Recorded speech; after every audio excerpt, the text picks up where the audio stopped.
Toujours dans cette première partie sur les phénomènes qui ont plutôt une cause naturelle, le phénomène des magnétiseurs guérisseurs. Alors, de quoi il s'agit?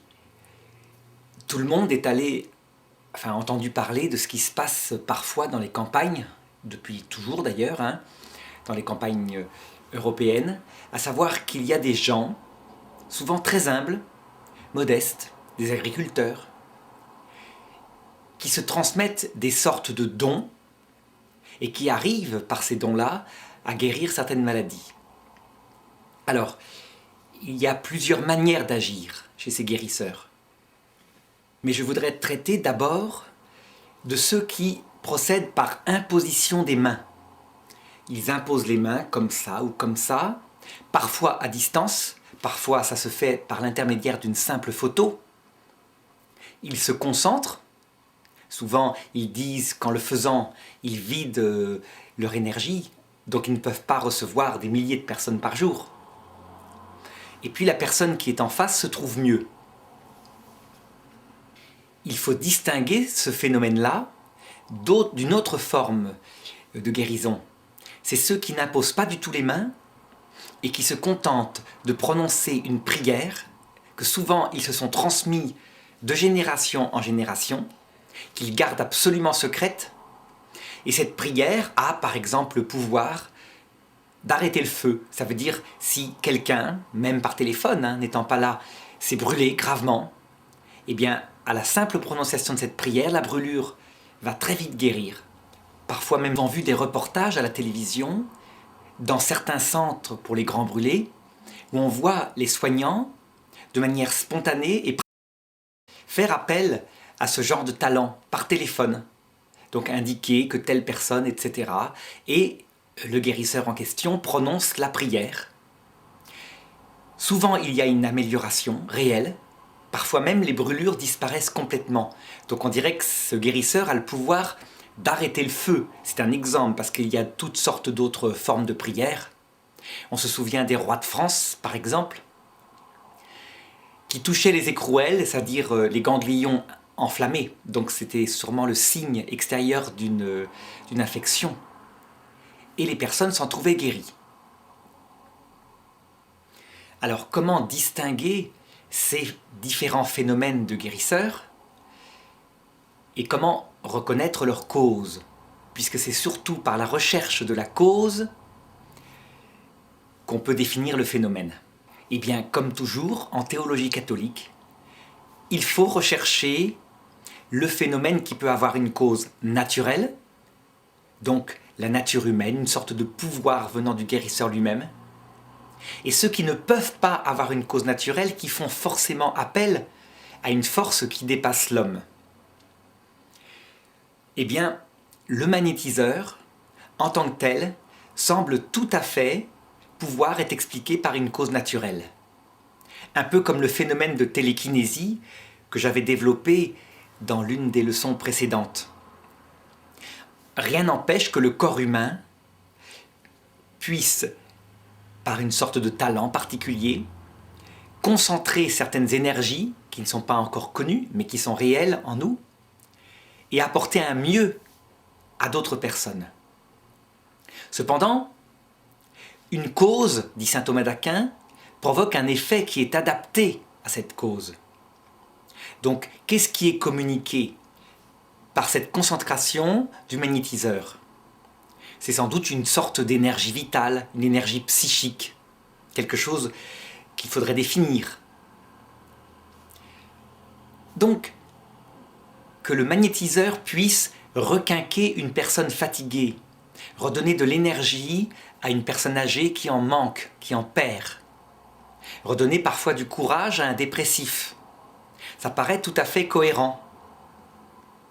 On voit que certaines personnes se vident de leur énergie interne, parfois par des causes psychologiques, parce qu'elles n'ont plus envie de vivre, et parfois par des causes biologiques, parce que leur corps est malade ou âgé. Donc que le magnétiseur puisse aider à retrouver une nouvelle énergie, soit parce qu'il y a une communication réelle d'une énergie qui n'a pas été découverte par la science, soit parce qu'il y aurait un effet placebo. Mais un effet placebo, c'est du réel. Parce qu'en fait, dans la guérison d'une maladie, on dit toujours qu'il y a un certain pourcentage qui vient de la manière dont on encourage le malade, dont il est entouré, dont sa famille vient l'inviter à vivre. On peut même se laisser mourir si on n'est pas entouré par sa famille. Eh bien, le mélange des deux, cette énergie qui probablement existe, l'effet placebo parce que le guérisseur encourage, se montre humain, écoute la personne, peuvent apporter un réel plus. Donc sous ce rapport-là, il n'est pas du tout superstitieux, il est au contraire très bien d'exercer un tel talent si on l'a. Si on fait du bien à autrui, pourquoi pas? Et il n'y a pas de superstition parce que le magnétiseur, s'il est honnête, ne fait que ce qu'il peut faire. Et il ne prétend pas faire plus. Par exemple, prétendre faire arrêter les traitements médicaux pour soigner avec des passes magnétiques un cancer. On voit bien que ce serait une aberration superstitieuse et un grand orgueil avec des risques de procès de la part du guérisseur. Qu'on fasse des passes magnétiques sur un cancéreux pour lui redonner du courage et de l'énergie, très bien, mais qu'on ne fasse jamais arrêter le traitement. Donc la communication d'énergie psychique peut-elle arrêter une tumeur biologique innervée, développée avec son réseau de veines autour de lui? Ça paraît très peu probable. Il faut des quantités de rayons à l'hôpital pour arriver à détruire ces tumeurs. Donc on ne voit pas comment un tel pouvoir naturel, une énergie psychique, pourrait aboutir à la guérison d'une telle maladie. Pareil, une infection virale, le sida par exemple. Le sida, c'est un être vivant qui a envahi les cellules. Eh bien, tout ce que peut faire le magnétiseur, c'est redonner de l'énergie au malade. Ça peut-être, oui. Donc peut-être faire qu'il y ait une légère amélioration de son système immunitaire. Et encore, c'est très peu probable, parce que le système immunitaire, il est fabriqué par des cellules particulières, les globules blancs, qui sont détruits matériellement par le virus du sida. Mais enfin, si on peut communiquer une énergie et du courage au malade, très bien. Si on prétend guérir du sida, là, on dépasse la possibilité d'une cause naturelle.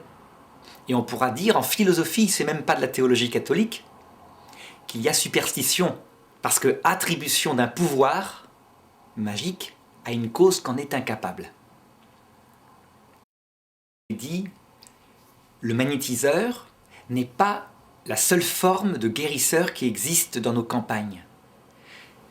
Il y a une autre façon d'exercer la guérison qui, cette fois, est tout à fait différente. Bien sûr, les mains sont parfois tout de même imposées, ne serait-ce que parce que ça provoque un effet de chaleur psychologique qui peut aider. Mais ce dont je parle maintenant, c'est plutôt ces guérisseurs qui prononcent une prière secrète. On ne la connaît pas, souvent ils la gardent secrète, et qui produisent un effet. Alors, j'en avais réussi à me faire communiquer une par une dame de la campagne, qui était très âgée et qui n'arrivait pas à la communiquer à quelqu'un pour qu'elle prenne sa suite après sa mort. Donc le texte disait à peu près ceci, avec l'aide des saints anges, la puissance naturelle qui leur permet de guérir, fait que cette personne, Seigneur, se sente mieux, guérisse, protège aussi son âme, afin qu'elle ne fasse pas comme Judas et ne renie pas ton amour éternel. Donc cette dame âgée avait reçu cette prière par sa mère, qui l'avait reçue par sa grand-mère, par sa mère, etc., etc., sur plusieurs générations, et pour qu'elle puisse être efficace, il ne fallait pas la communiquer à quelqu'un d'autre, il fallait qu'elle reste secrète. Quand on analyse le texte de la prière lui-même, il n'a rien de négatif, au contraire, il est tout à fait chrétien. Par contre, l'histoire du secret est assez étonnante. Donc ça pourrait être un discernement plutôt négatif. Mais moi j'ai expliqué à la dame que si ça venait des bons anges, et si elle me le communiquait, de toute façon, ce n'était pas pour faire le mal. Donc elle me l'a communiqué. Personne âgée ne se reconnaissait aucun talent de magnétiseuse. Elle se contentait de faire cette prière et puis elle constatait des effets. absolument positif, mais pas dans tous les cas. Souvent des gens étaient guéris, parfois il n'y avait aucun effet. Elle le reconnaissait. Alors qu'est-ce qu'on peut en dire en théologie catholique? Qu'est-ce qu'on peut dire de toutes ces petites prières qui circulent? Eh bien, quand elles ont, comme celle-ci, un message, un contenu qui est positif. En fait, on peut les considérer comme ce que l'Église appelle des sacramentaux, pas des sacrements. Le sacrement, ce sont les 7 sacrements que seuls les prêtres exercent. Les sacramentaux, ce sont des signes sensibles qui, si on y croit, uniquement si on y croit, ça dépend de la foi donc de celui qui reçoit la guérison, mais aussi de la foi de celui qui pratique cette prière, provoquent l'intervention des saints et des anges et provoquent la guérison. Donc la guérison n'est pas infaillible, elle dépend de ce que les saints et les anges pensent. En fait, il s'agit d'un charisme campagnard. Un charisme, c'est quoi? C'est un don du Saint-Esprit en vue du bien de la communauté. Les gens de la campagne sont simples, et leur simplicité plaît à Dieu. Dieu aime l'humilité. Ils pratiquent cette prière qui fait intervenir les anges, le Christ, très simplement. Eh bien, naturellement, les anges et le Christ parfois répondent. Mais ils répondent en regardant les intentions de ceux qui doivent être guéris et de celui qui guérit. Dans une apparition, c'était à Fatima, la Vierge disait « J'en guérirai certains, mais d'autres non, parce que je ne me fie pas à eux. » Et ça explique certainement pourquoi tout le monde n'est pas guéri par ces prières. Le but de la guérison physique, pour les habitants du ciel, n'est pas la guérison physique en elle-même. Le but est toujours le salut éternel. Et donc, s'ils estiment que telle maladie va être utile au salut d'une personne, parce qu'elle va la maintenir dans un certain sentiment d'humilité. Si au contraire elles estiment que sa guérison fait qu'elle va complètement oublier l'humilité, qu'elle va reprendre sa vie d'orgueil comme avant, et bien dans ce cas-là, ils peuvent décider de ne pas guérir. En tout cas, cette forme de prière-là, avec des paroles positives, c'est important de connaître les paroles, c'est pour ça que je me les suis fait communiquer. Les paroles auraient été sataniques, ça aurait été tout à fait différent, mais je vais donner un exemple tout à l'heure. Donc ce genre de paroles-là, avec des paroles positives venant d'une religion qui porte le nom de Dieu, c'est-à-dire une religion qui enseigne l'humilité, eh bien, elle peut être tout à fait exercée. Il n'y a aucun problème, aucun danger. Il faut simplement que la personne qui guérit garde son intention chrétienne et une vie de prière assez simple et profite de son apostolat charismatique, c'est un charisme, pour rapprocher les gens de la pratique de leur foi. Pour ce qui est de la définition du charisme, c'est-à-dire un phénomène venant de Dieu et de ses anges et qu'on ne maîtrise pas, qui ne vient en aucune façon de soi, eh bien, je serai plus précis dans la leçon qui suivra et qui sera consacrée justement aux différents charismes qui s'exercent dans l'Église. Mais ce que je peux ajouter, c'est que les charismes ne sont certainement pas réservés à l'Église catholique. Les anges agissent, les bons anges de Dieu agissent auprès de tous les hommes parce que les bons anges de Dieu sont catholiques. Je veux dire par là qu'ils veulent le salut de tous les hommes. Catholique veut dire universel. Donc sans doute que jadis, dans les religions anciennes, lorsque les hommes ne connaissaient pas encore le Christ, et qu'il y avait ces pratiques-là, c'était pareil, il y avait parfois les bons anges qui agissaient. Mais il y avait aussi parfois les mauvais anges. Et c'est là qu'il faut un discernement. C'est-à-dire que dans nos campagnes, il existe une forme de guérisseur qui ressemble un peu à celui-là, mais les rituels, les gestes pratiqués, les paroles prononcées ne sont pas du tout les mêmes.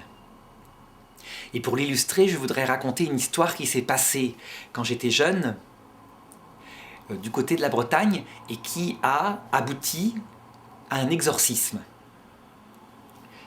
Il s'agissait d'une jeune femme qui était atteinte de migraines terribles, et puis qui avait, comme toujours dans ces cas-là, été voir tous les médecins possibles sans aucune amélioration. Donc elle avait bien agi, elle avait d'abord été voir la médecine naturelle pour voir ce qu'elle pouvait faire. Et puis comme rien n'était trouvé, en désespoir de cause, on avait fini par lui parler d'un guérisseur qui était dans sa campagne. Et donc elle était allée le voir avec son mari. Et le guérisseur avait pratiqué un genre de prière d'un tout autre ordre. Ça veut dire qu'il y avait des rituels bizarres. C'est sûr qu'il y avait des statues de la Sainte Vierge dans son officine, mais il y avait aussi des statues étranges, d'idoles païennes, voire de démons. Il y avait des triangles noirs.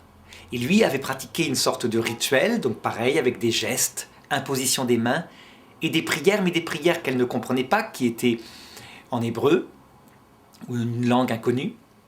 Toujours est-il que l'essentiel, c'est qu'elle s'était sentie vraiment mieux. Et le guérisseur lui avait demandé un petit paiement, pas grand-chose, peut-être l'équivalent de 15 € maintenant, mais enfin elle avait payé. Une caractéristique du charisme qui vient des bons anges et de Dieu, c'est qu'il n'y a jamais, jamais, jamais de demande de paiement.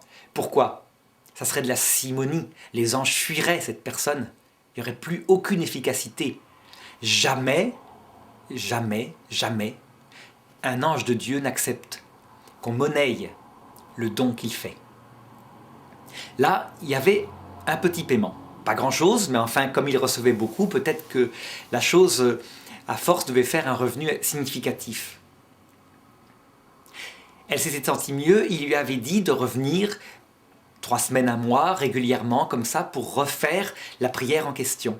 Et donc, elle était revenue, parce que les migraines avaient recommencé 3 semaines, un mois après. Et elle revenait à chaque fois en présence de son mari, sauf une fois, peut-être 1 an plus tard, où elle ne revint pas avec son mari. Et là, le guérisseur lui demanda un paiement en nature, donc une relation sexuelle.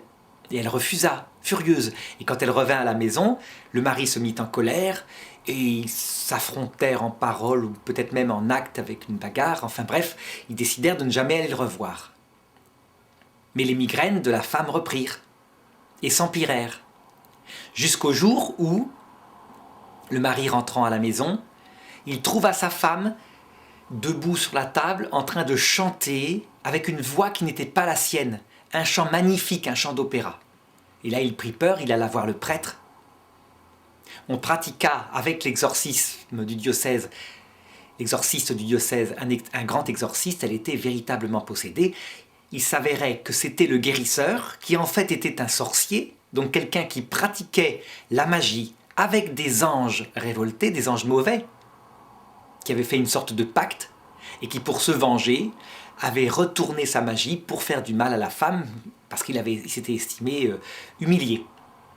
Donc on voit bien, il y a des guérisseurs très humbles, qui pratiquent une prière sans se faire payer, et qui viennent plutôt des bons anges, et puis il y a des guérisseurs qui agissent avec les mauvais anges. Et pour distinguer les deux, ce n'est pas toujours facile.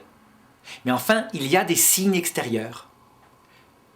Le premier étant la manière d'agir dans cette sorte de sacramental qui est là et du démon, donc des choses bizarres, des statues d'idoles, etc.